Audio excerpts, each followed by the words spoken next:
True love can be boring night after night. Night after night. Welcome to Night After Night, a podcast about 8 seasons in a row. I'm Mr. Fernandes, and I am Chris of Jayawardena, darling. and in case you were wondering, we're about to review the second almost annual Shotz Talent Show. The second Shotz Talent Show episode. Ta-da! Ta-da! Ta-da! It was written by Paul A. Roth and directed by Alan Rafkin. But you get some info about Paul at least, don't you, Chris? I do. So Rafkin, I'm going to go ahead and just kind of, we're going to pace ourselves. We're going to pace ourselves with Rafkin. I'll have more stuff on the next episode. Paul A. Roth, as we mentioned before, she had a ton of episodes for writing credit for Laverne and Shirley, and we are currently in the middle of the run. She has 8 more to go after this, including the debutante ball this season and whatever happened to the class of 56. But yeah, she worked on the show quite extensively, including as a story editor through much of the, I believe, let me just double check, because I had this information in a prior episode. Yeah, she was a story editor on a bit of season 2, and a story editor for pretty much all of season 3, and a sizable amount of season 4. So we will be seeing her name pop up a lot, and at the very least, her influence was felt on the show up till 1979. After that, it looks like, based on what I can tell, she moved into the writer's room for Happy Days from 81 till 84, and did some other projects here and there. The interesting thing to mention for her, 2 things that are significant that, I don't know, one of these I should probably save for later, but I have my notes right now, so let's go for it. She was a producer on Perfect Strangers from 1986 through 1989, which, as we know, has a couple of other alums from Laverne and Shirley have shown up on there as well. Yeah. The interesting thing I found today that was something I did not expect was that apparently in 2001 through 2009, Paula Roth worked on the Mein Leben and Ich German sitcom, which actually sounds kind of cute. It's a sort of like the gist of it seems to be very much like a kid in the suburbs, dealing with parents that refuse to grow up and kind of a slacker brother and stuff like that, kind of an overachiever. But I don't know, some of that extent, based on what I can tell, I'd have to look up an episode. But yeah, so that was something she did from the 2000s, which is kind of cool that she was still working that late in the game. And as for Rafkin, I mean, like I said, I'll get back to that eventually. Get back there, you buddy. We'll find you again, Alan. And this is what the episode's about. When the girls are called to the break room to speak with Mr. Shotz, Shirley portends doom, but it turns out Mr. Shotz has put them in charge of auditions for the company's annual talent show, and is opening the auditions up to the whole neighborhood. The only catch, they have to find a place for the boss's untalented son, Max Jr. Unfortunately, not even Lenny and Squiggy can make Max Jr. seem interesting. With their jobs and the talent show at large riding on the line, the girls have to work double time to get Max Jr. a central spot in the show. What do you think of this episode? This was fun. It's a very vignette-y little episode. It is disjointed as can be, but it's an excuse to throw on a bunch of awesome gags, some great talents, and Harry Shearer voices Max Shotz. I mean, come on. It's a good thing. Yes. Oh my gosh, I love the bit of I mean, even the conversation with the girls having with Mr. Shotz, with the Big Shotz in the room over an intercom, of course. Yes. They're putting the phone labels on the numbers, and it's except for that one ship that went to the Navy base. Yep. And Laverne defends herself by saying it's not like any of those sailors called us. 3 of them do. Oh man, but it's good. Yeah. And I even love the detail that there's that "Get Back to Work" sign under his photo. Yeah. And Laverne gets to spray his portrait with ketchup. And that's the first time that happens. I think it happens the second time. I think it's when they are fired in Duckwick, New York. First episode of season 6. Gotcha. So. Yes. I was going to say, Harry Shearer does great work as Max Shotz in this episode. This is the first time he gets to spend a lot of time with the character. And he's such a jerk. And he calls the girls bimbos. He hits the berserk button. He calls them bimbos. Yeah, you don't be doing that. You have no idea when at some point Wolverine's going to teaching the Berserker Barrage, and that's gonna be a day you're gonna regret there, Mr. Shotz. Yep. And was I mistaken, or was Harry basically doing the setup for his Principal Skinner voice here? Kind of. Mr. Shotz really does kind of sound like Principal Skinner. I mean, I can picture this character even saying should, there seems to be some economic difficulties in the neighborhood. Is it I who is not paying my workers enough? No, it is the workers' fault for not being efficient enough. Play friendly, employees. Oh boy, yeah, and I do love the exchange. I chose you, Cheryl, because you're sweet and get along with others. And then, oh, Laverne, because how come you picked me? Because Laverne, this is one of those rare instances that a big mouth comes in handy. She's so offended, understandably so. Mm-hmm. That's why she squirts him with ketchup and she has to pass it off as her digestive issues, and then Shirley's digestive issues. Yep. Penny and Sydney's moms appear in this episode. Sydney's mom does a full act that they completely chopped out of DVD because it's to the tune of Pennies from Heaven. She sings a song while showering the stage with coins.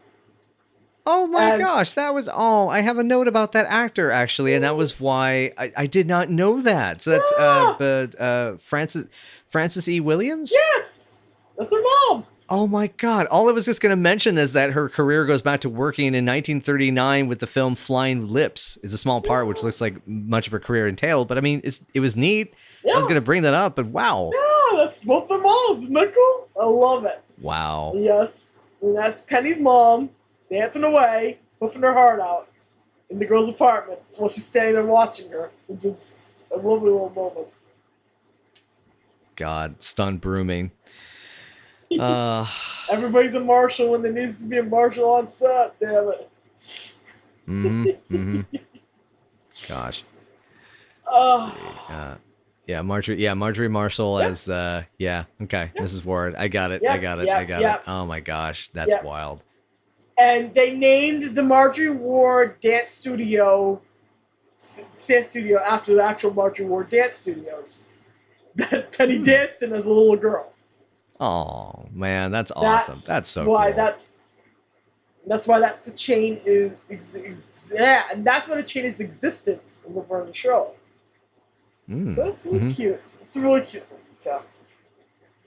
I love them marshals. Go ahead. Go ahead. No, go ahead. The Frank and Edna number. We can't not talk about it. I was just about to mention it.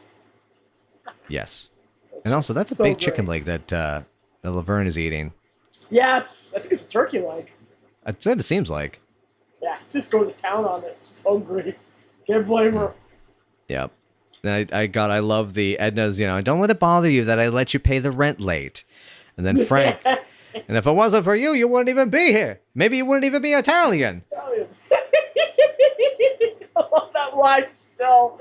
I still love that line. I love it that also the Purple Fiends have a choir. Mm-hmm. A spiritual choir. Of course they do. Yes, they do. God. Yeah. And then that's when we meet Max. Oh boy. We meet Junior. Yeah. And really his only crime is being kind of a drip. Kind of personality-less drip, but a drip nonetheless. And they can't figure out what the heck to do with him, no matter what, no matter where they shove him. Until ultimately they just say, hey, fine, we'll let you be part of our act. And it turns out they find a place for him. He's got his talent. Yeah, he's got his one talent. His one talent is he knows how to roller skate. Yep. So do you want the trivia about Max Shotz Jr.'s actor? Yes, you do. Okay. Yes, I do. So it's Ed Greenberg was the actor. Predictably, his credits include the following. This one episode, he's never seen again. Man Graffiti, Mork and Mindy, and Billy Jack. Billy Jack again? This is now our third, this is at least the third connection, There's probably more on the way. I swear, if we run into 2 or 3 more, we may have to just review the damn movie for the podcast for just tertiary reasons. There we go. Just go for it. Just tell us. Just go for it. And go for some full-on anti-establishmentarianism in film form. Yeah. I can dig it, man. Hey, man. Yeah. Screw the And man, I did want to mention, by the way, I have this note about Max. I love that he's such a, as you're saying, he's a bit of a drip. He literally has to ask, he says, "Are you Laverne?" And he points at her L. Yeah. And it's Yeah. just, and it's like, not the sharpest tool in the shed, are you, boy? He is not brilliant. And then he kind of like becomes a glory hog during their number, but at least it pleases the boss. So. Yep. And in the end, they kind of win and lose at the same time. Mm-hmm. So the boys' number this time out is very iconic.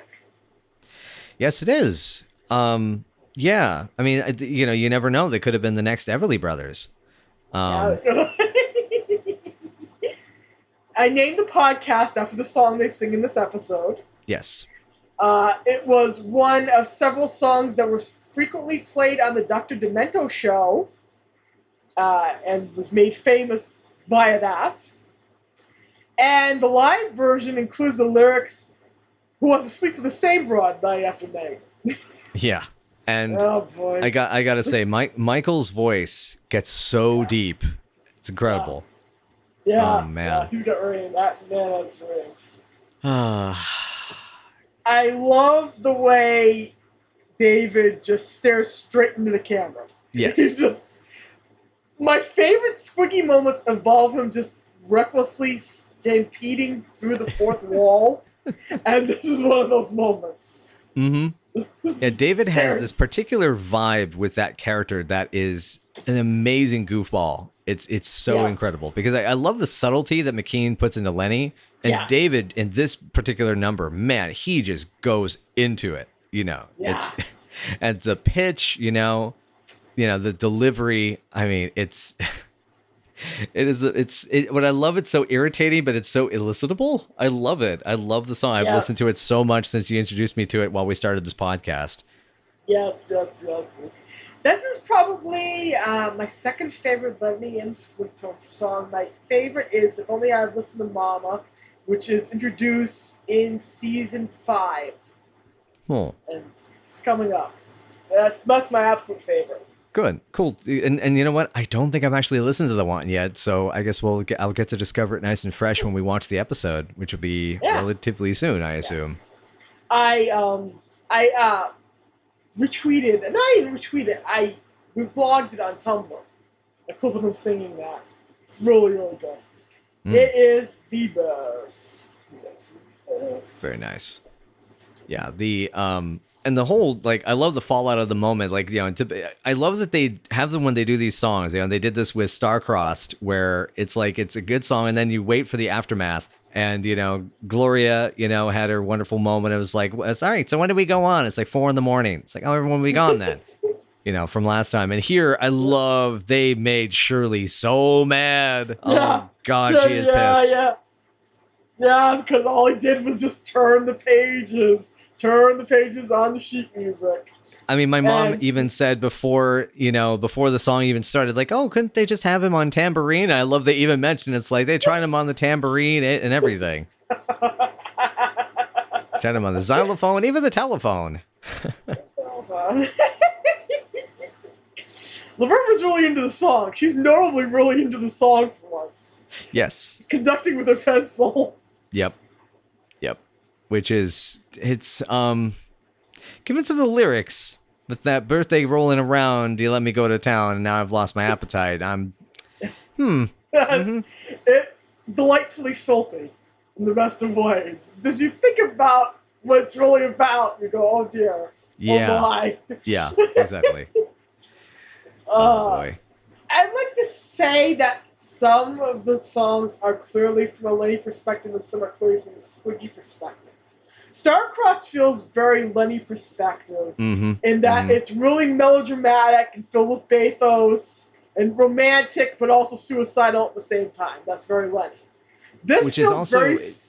Yeah, go ahead. I was just going to say is that High Number Book 2 does show that Squiggy has that potential, so you can tell they collaborated likely on Starcrossed. Like that's very believable because think of how, you know, when Barbara, you know, left him and he's like, he's He's a mess.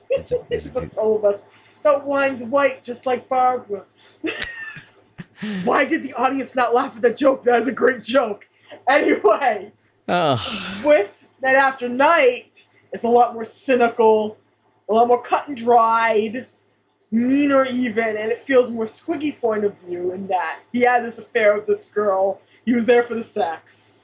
Mm-hmm. The sex got boring, and yet he's still sleeping on her sofa.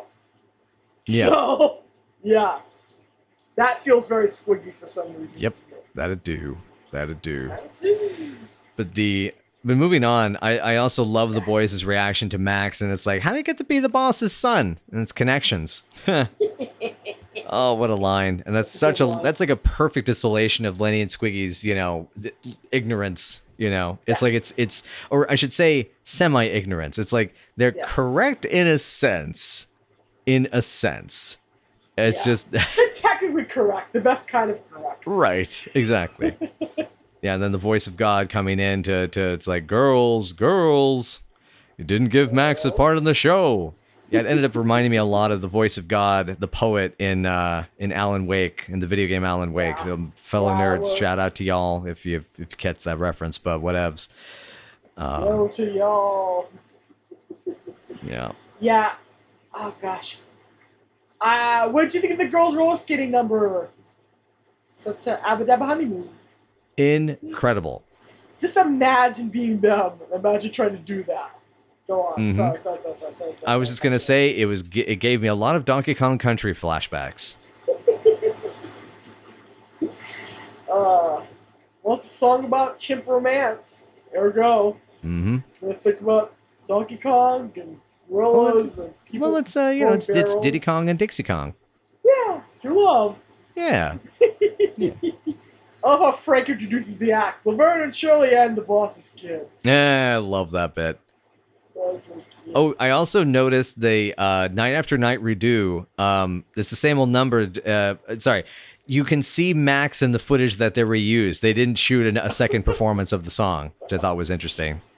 I didn't notice that. That's great. Yeah. That's hilarious because Max is literally standing off stage with the girls. Mm-hmm. In that particular part of the episode. Oh, man, I never noticed that before. Okay, I'm going to look out for that next time. Nice. Okay, the Big Ragu, his dance number.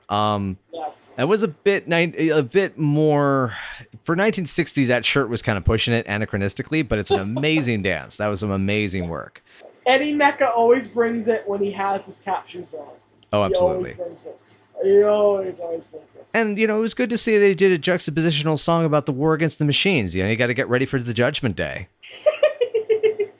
He was thinking of Judy Garland and Gene Kelly, not things being shot and robots shooting everybody else and Sarah Connor trying to prevent idiots from causing the machines to kill everyone. And Arnold Schwarzenegger with the cigar and his motorcycle. Why not?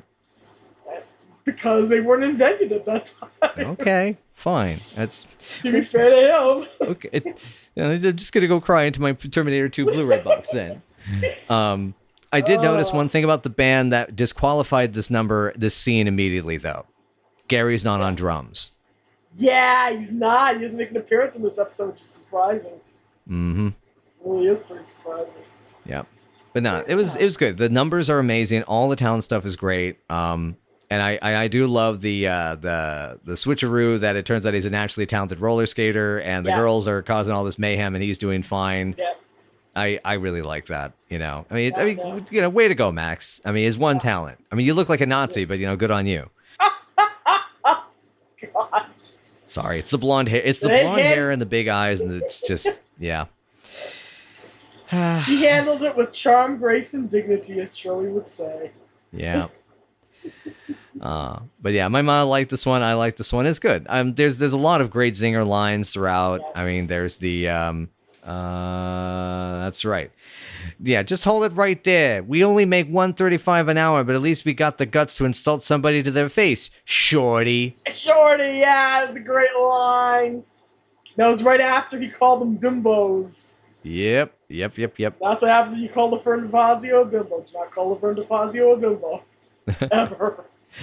I apologize, girls. I know I'm not a warm person sometimes. Oh, no, you're not. It's let him talk. He knows what he's talking about. God. That was great. That was perfect. It's wonderful. And I love the end of that scene with them talking to Mr. Shotz. Is I think this is a good time to ask him for a raise. No, it isn't. No, it isn't.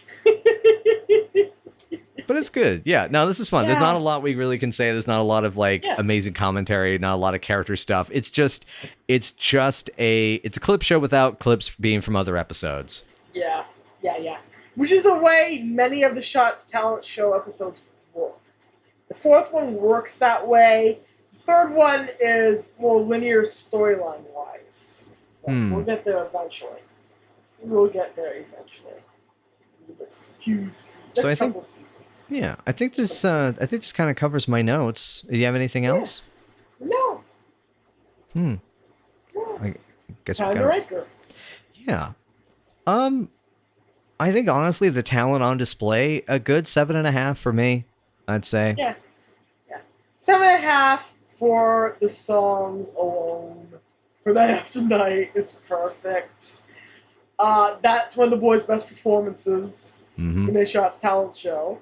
It's one of the best songs, and it's a crucial watch. Even if you don't have access to the episode, watch it on YouTube. Yeah, because God forbid CBS actually let us stream this show ever. It'll be funny, we keep mentioning that, but we're also recording these episodes, in advance. It'd be funny if we get shown up by we're still complaining about it in season 4, and it's it's already on CBS All Access by now. I'll have to go back and edit everything. Yeah, edit everything out, pull out the guts every single episode going, oh God. Mass chaos. I love the girls' roller skating number. I love the idea of Max Shotz Jr. character kind of weaving through all of the storylines and him ultimately ending up finding a place in the sun. Even he's kind of an underdog, rich kid he may be. He ends up finding his own place in the sun. All the numbers are good. That's really all you need for a Shotz talent show episode.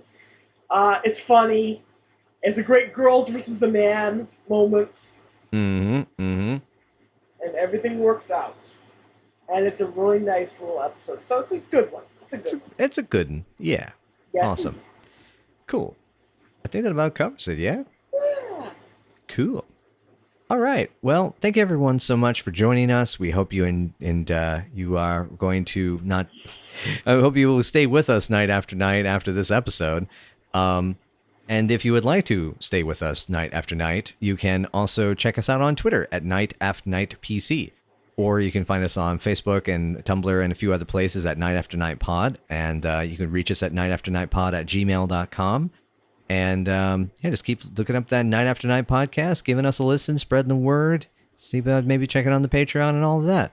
And we just hope that, you're having yourself a good day. Hopefully, if you've got talents, that you're using them. If you don't know if you have a talent, then you're exploring what you like and that you like to become talented at. So why don't you just do that? Do it. I dare you. Come on, do it. Come sample all of our charms. That took me a second.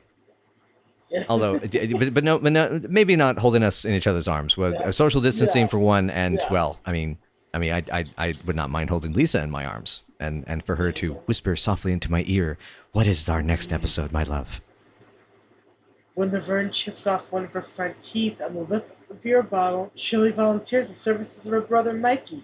But Laverne is not willing to trust her mouth to the ministrations of a recent dental school graduate in The Dentist. Ah, indeed. We'll have to see what goes on in the... I'm sorry, the dentist, are we going to have... Or please tell me, at least we're going to have James Remar in this episode, right? Sadly not. Oh, man.